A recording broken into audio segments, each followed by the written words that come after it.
Vedare tinokuchingamidzai zvekare kune chimwe chirongwa pano paZim Facebook Secrets and Confessions. Tadzoka zvekare nemamwe mamessages. Rekedzei tibva tapinda mumamessages edu atadzoka takakubatirai. Message yedu yekutanga yakamira sekudai so. Zvakangoma hazvo vedwe. Hanzi makadi zvenyu mukoma.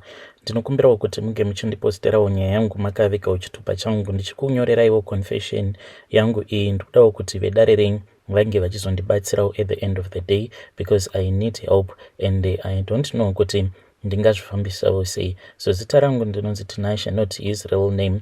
Uye zvekare ndiri kurarama ndiri muno munyika yevatorwa yeSouth Africa. Saka I have been working here in South Africa for a couple of years now. Then ndokubva ndachizotanga kushandira umwe murume.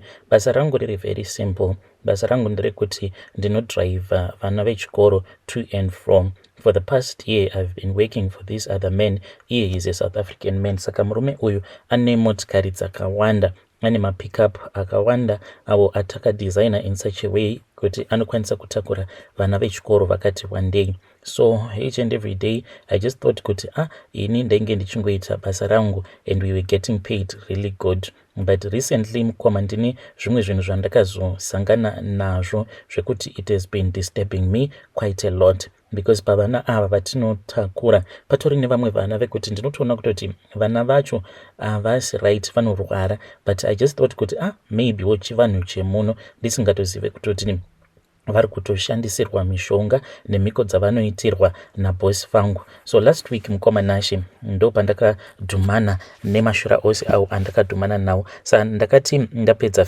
shift yangu ndokubva ndazoenda kumba kwabosi because ndainge ndichifanira kuti ndinge ndichienda kunokolekta mari yangu yepay. Zvadaro mukoma ndakaenda kuya. So ndakasvika pamba pasina munhu ndokubva ndatongopinda muyard paya. Then ndakati ndapinda muyard ndakabva ndazotanga kutsvaka garden boy because iye garden boy wavo anobva kuMalawi. Ndakati ndichitenderera muyard muyamya ndikabva ndamushaya, ndikatodaidzira uye zvikare namaid ndikadanidzira, handina kana munhu wandakaona. Ndikatoona kutoti vose vainge vasipo. I then chose to wait in the yard. Ndo pandakabva ndazoti ndichitaura namadam. Madam vakabva vazoti vainge vaine zvavainge vachida kuti ndinge ndichivadaunlodera sezvo ndainge ndiri pawifi. Ndakabva ndazoenda nechekuseri ndichiitirawo kuti ndinge ndinyatsokuenda kune wifi because ikoko kuseri ndokwainonyatsokubata zvakasimba so that you can download fast. Ndakabva ndatenderera ndikabva ndaenda kuseri kuya. So ndakati ndiri kuseri. So kuseri kune kamwe kaguest house ako kanogara kakangovharwa at all the times. So zuva rainge richipisa ndikabva ndati zvainge zviri nani kuti ndinge ndichienda kunomira paveranda. Door rainge rakavhurwa ndokubva ndapinda muya. Ndichinopinda muya mukoma ndainge ndava kutoona hangu mavideos ebonde handiri kukunyeperai. Ndainge ndava kutonzwa mafeelings because ndainge ndichiona mamwe maleaked videos ekuZim. Saka ndakabva ndaona kuti mukadzi ainge aripo kana noise yaainge achiita yainge yatondipa mafeelings. Ndikabva ndati panapa ndava kutomboitawo ndichizvibatsira. So ndakabva ndapinda muya ndichida kuzvibatsira. Ndainge ndakatomira zvangu ndichitambisa hangu sikarudzi yangu ndakadongorera panze ndichitira kuti ndisazobatwa. But mukoma ndakati ndichingonopinda paya ndatanga kutambisa sikarudzi yangu ndopandakabva ndazonzwa kuti kune imwe room kwainge kuine noise iyo yainge ichiitika ikoko. Ndopandakabva ndazofamba ndichienda kuya ndikati kochiko chiri kumboitika kune imwe room. Ndichitofungidzira kuti zvimwe kuda ainge ari garden boy ainge akatovharirana namaid. Ndakazoti ndasvika muroom muya ndopandakabva ndazoona kutoti mainge muine chishrine chialtar chainge chirimo. Saka chialtar ichi mukoma ndakabva ndaona kuti in the middle of the altar painge paine mapictures ainge akaita zvekuitwa print out. Mapictures awa ndakati ndichinomatarisa ainge ari mapictures evana avo vandinotoziva, vaya avo vandati vanongogara vachingorwara vachiratidza kuti ivo vanoita sekunge vana vane chivanhu chiri pavari chinoda kugadziriswa because vamwe vacho vanongogara vachingoita mafits, maepileptic seizures. Saka ndo mapictures evana vacho vandakaona iwawo. Then ndakabva ndatoona kutoti painge paine uniform yechisikana uye zvikare neuniform inopfekwa nevakomana. Saka mauniforms awa uye zvikare naiwawo zvekare mauniforms awa ainge akasungwa nemucheka mutsvuku. Then ndikaona kuti painge paine macandles ered. Macandles awa ered even though ainge akadzimwa zvawo, but aitoratidza kuti pane munhu anotombopota achiuya achizomabatidza paanenge achiita mhiko dzacho idzodzo. Zvadaro mukoma ndakabva ndazoona kuti painge paine chidhori ichi chakandityisa, chainge chichityisa, kunyange kuti ndingakuexplainerai kuti chidhori ichi chainge chakaita sei zvinotonetsa, chainge chichityisa. So ndakati ndichinobuda muya nezvose izvi zvandainge ndaona, kana hana yangu yainge yorova, ndakati ndichida kunopinda mumotikari kuti ndinge ndichimborova zvangu marounds ndozodzoka kana bosi vadzoka, then ivowo vakabva vatongosvika paya ende vakabva vatozviziva kuti ndainge ndiine zvandainge ndaona. Vakabva vazondidaidza kuofisi, ndikabva ndazoenda kuofisi kwavo. Ndakati ndichingonopinda muofisi ndokubva vatanga kutoseka paya vachitoita majokes neni, vakabva vati I know kuti pane zvinhu zvangu izvo zvawaona.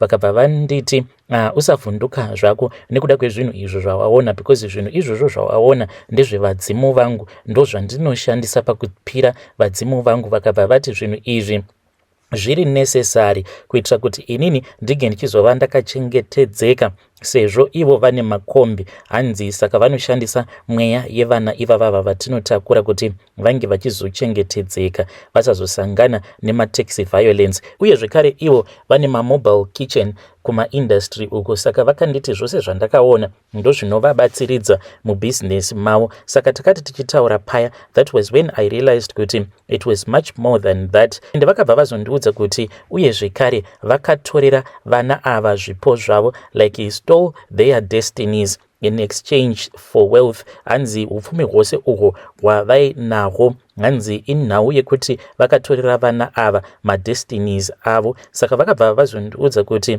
even though vamwe vacho vachipota vachibatwa nepfari vachigwinha, but hanzi later on in their life ndopa vachazonyatsokunyanya kutambudzika, uye zvekare vachazongoita marombe vanenge vachingotevererana nedoro. Zvose izvi hanzi vakazviitira kuti ivo vange vachikwanisa kuita mari. Saka ndinoti kana ndakatarisa vana ava vari kurwara, avo vandinogara ndichingotransport, mwoyo wangu unobva watanga kurwadziwa. So right now ini ndine imwe guilty feeling. I know kuti handisi munyika mangu, ndokusaka ndauya pano padare renyu kuti vedare renyu vange vachindibatsira. I have been working for this man and now I have realized kuti murume uyu he is satanic, he is very evil. Ndikuda kuudza maparents because pavana ava pane vamwe vana veumwe murume wandinowirirana naye wekuDRC, saka he is a good man. Ndanga ndafunga kuti zviri nani kuti nditange ndaudza iyeye kuti izvi ndo zvandakaona. I want to find a way to tell the parents, but I don't know how. I don't know kuti ndovaudza sei, and I am scared kuti zvimwe kuda kana boss vangu vakazoita find out kuti izvi ndo zvakaitika ndini ndakaudza maparents, maybe vanokwanisa kuzondiuraya, because I know kuti he is dangerous as a taxi owner. I have heard stories kuti vamwe vanhu vanenge vaine mataxi havatombotyi kana kukutsvakira vanhu vekuti vanotokupfura nepfuti. I feel like I am trapped. Dzimwe nguva handirari mukomanashi, ndinokwanisa kungokaruka ndava kutongovhumuka ndichiona ndichitobatsira bosi vangu kuuraya vamwe vana avo vandinotransporta. Dzimwe nguva ndinokwanisa kungorota so ndichidriver kudaro ndinobva ndazotongokaruka ndava kutongomhanyisa motikari zviye zvekuti ndinge ndichikonzeresa accident. Ende ndinoti kana ndakonzeresa accident kudaro, pavana vose avo vandinenge ndiinavo hapana kana umwe zvake anomborarama. Saka ndikudawo kuti vedare renyu vange vachindibatsira, vachindipawo maadvices. Ndichange ndichizoteverera mucomment section. Vedare ndo message iyo yandakatumidzirwa ichibva kuna mukoma vedu avo. Please ngatizame kuti tinge tichitaura navo mukoma vedu ava mucomment section. Zvakangoma hazvo vedu we. Regedzai tibva taenda panyedu inotevera. Makadii mukoma nashi, please post for me as chitupa changu. Ndinokumbirawo kuti munge makachiviga. Mukoma haisi confession but itori family secret. Mukoma ndiri murume ane makore 48 years ekuberekwa. Ndinogara muno mujoni asi hapana chiri kufamba nekuda kwababa vangu. Baba vangu izvo zvichitaurwa zvinonzi baba vakaromba.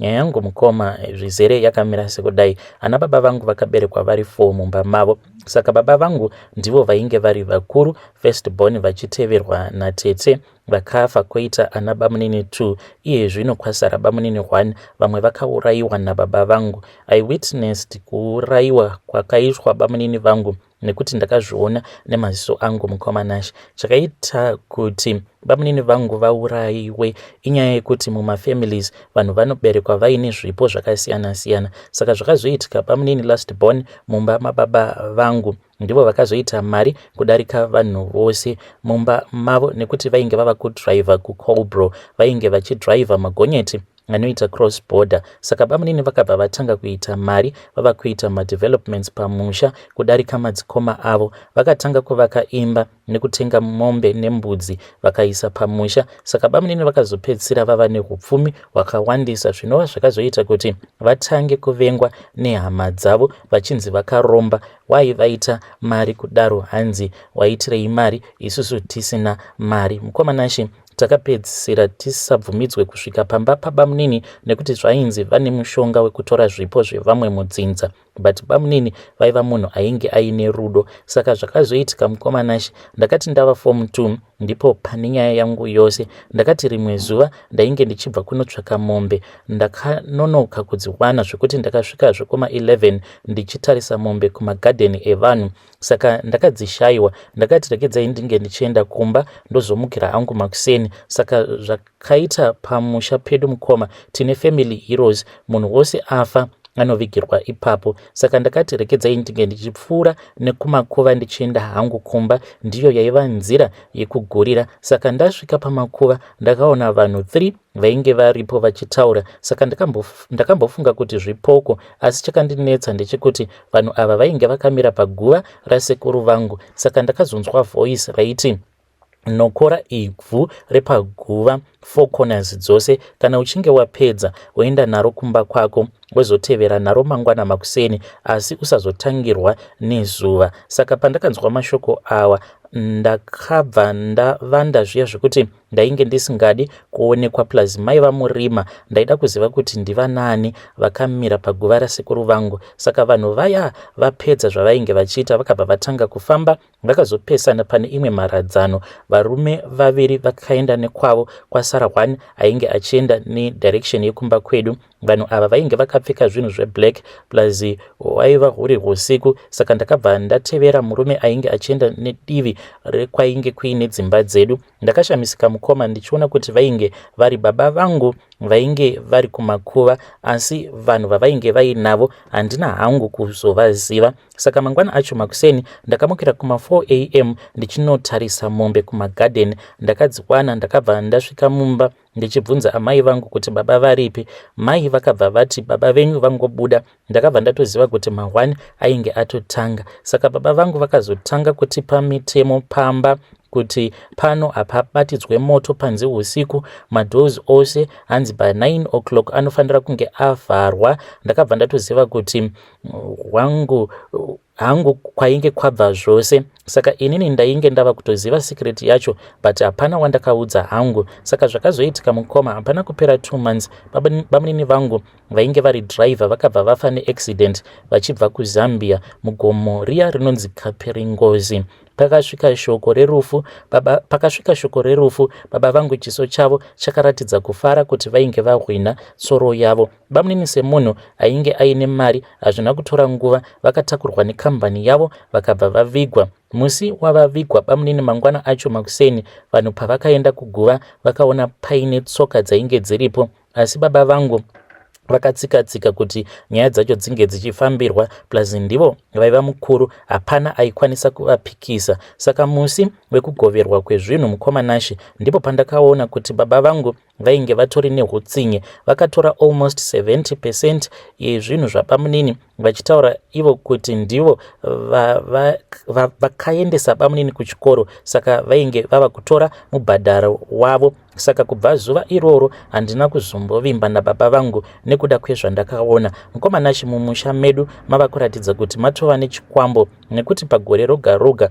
mumusha medu munofiwa netsaona, either kutsikwa nemotikari kana kubheuka. Tava kutoziva kutoti awa ndiwo mafiro edu tose hatichaita. Saka kubva zuva rafa bamunini, baba vangu vanouraya mombe gore roga roga. Kana vachinge vauraya mombe, vanodaidza hama dzose kuti dziuye, nekuti vanenge vachiti vari kuita mabiko ekupembera kukura kuri kuita dzinza. Asi after mabiko aya panotofa munhu neaccident kana kutsikwa nemotikari. Mukomanashi ndiyo secret iri mufamily medu. Hapana wandakaudza nekuti ndinototya kuurawa nababa vangu, but chiri kundirwadza mukoma ndechekuti tiri kuita marombe nechinhu chandiri kuziva. Saka ndoda kubvunzawo vedare kuti vakambosangana nesituation yakadai makazvifambisa sei? Ndatambura. Vedare ndo message iyo yandakatumidzirwa ichibva kuna ndo message iyo yandakatumidzirwa ichibva kuna mukoma vedu. Please ngatizame kuti tinge tichitaura navo mukoma vedu ava mucomment section. Zvakangoma hazvo vedu wei. Regedzai tibva taenda panyedu inotevera. Nyedu inotevera yakamira sekudai. Hanzi makadi zvenyu mukoma, ndinokumbirawo kuti munge muchindiposterawo nyaya yangu makaviga chitupa changu. Munongozivawo kuti sema friends munenge muchiudzana deep secrets enyu. Saka ndine friend yangu uyo akabva mukutovakisira amai vake imba yakanaka chaizvo kumusha uku. Saka akabva azonditi ewe mari dzose idzi dzandiri kushandisa usazonetsana nemurume wako, nekuti handisi kumbopiwa mari iyi nemurume, ini ndiri kutozviitira zvinhu zvangu. Ndikabva ndati muri kumbowana mari iye anongowanawo mari the same amount yandinongowana. Tinongowanawo ma 3.7 each and every month. Tinoshanda tose kumakitchen. Ndikabva ndati saka imi muri kuzvigona sei nai vasikana? Because ipapapa anga achitotaura kutoti aroda kuti ange achizoisira amai vake masolar panels zvekuti magetsi anenge angova ngwengwengwe kumusha ikoko. Saka akabva azonditi ndichazokurakidza because zvimwe zvinhu zvacho zvinonetsa kuti ndinge ndichikuudza, zvinotoda uchitoita zvekutoona. So one weekend akazonditora ndokubva tazobuda, takangoita sekunge tiri kuenda mutown paya. Takati tava mutown ndokubva anditi andei, tikabva tanokwira makombi ndokubva tazoenda somewhere but kune rimwe location but kwakada kunoita kumaplots. Ndokubva tazoenda kuya takati tasvika kuya ndokutoburuka ndisu uyo tichitonopinda mune chimwe chigravel road. Munhu ndokutotanga kutotaurirana nevamwe vasikana. Kunzvimbo kwacho kunoita zvekutengeswa miviri nevamwe vakadzi vazhinji vacho ndevekuzimu. Ndikatoona kutoti vanhu ava vanotozivana. Akabva atongondibatisa chihandbag chake, ndiye uyo kutopinda musango. Akati achibuda musango muya mukoma ainge akangopfeka gown like night dress riya rakaita gown, then ainge asina kana chinhu mukati. Ndokubva atomirawo muroad paya pasina kana time. Ndakutoona munhu atopikwa apo atoenda nemunhu akatodzoka akatobata 200 chake akanditi ndo maitiro andinoita mari. Ndakagara paya mukoma. Takazoti tava kudzokera kumba ndokubva andibatisa mari. Mukoma mari iyi yandakaverenga yainge iri 2500 rands yaakaita kubva patakasvika somewhere kuma9 kuzonosvika tichizonobvako kuma3. Munhu ainge atobata mari akabva nditi ndo maitiro acho andiri kuita mari. Saka akanditi kana uchida ndinokudzidzisa, but ini mukoma handisati ndakambozviita. Ndakatopindawo mumarriage ndichitori mhandara ende murume kwangu ndiye wega wandinoziva, but ndikudawo kuti ndinge ndichitawo madevelopments kumushawo, ndinge ndichideveloperawo baba vangu musha wavo sezvo ivowo vakazvitadza. Ndinokumbirawo kuti munge muchindibatsira. Murume wangu kutongotiwo murume, ko ungagoita sei? Unongotiwo ndine murume but anongoitawo izvi zvemapeace job, hakuna kana chinombobudako, zvekuti kana mari chaiyo yaakaendesa kumba kwedu, kana ndikakuudzai mari yaakaendesa kumba kwedu munokwanisa kuseka imi. Ndiyo confession yangu iyo yandiinayo mukoma. Ndodawo kuti vedare renyu vange vachindipa advice. Vedare ndo message iyo yandakatumidzirwa ichibva kuna vanzvadzi vedu. Please ngatizamei kuti tinge tichitaura navo vanzvadzi vedu ava mucomment section. Hey.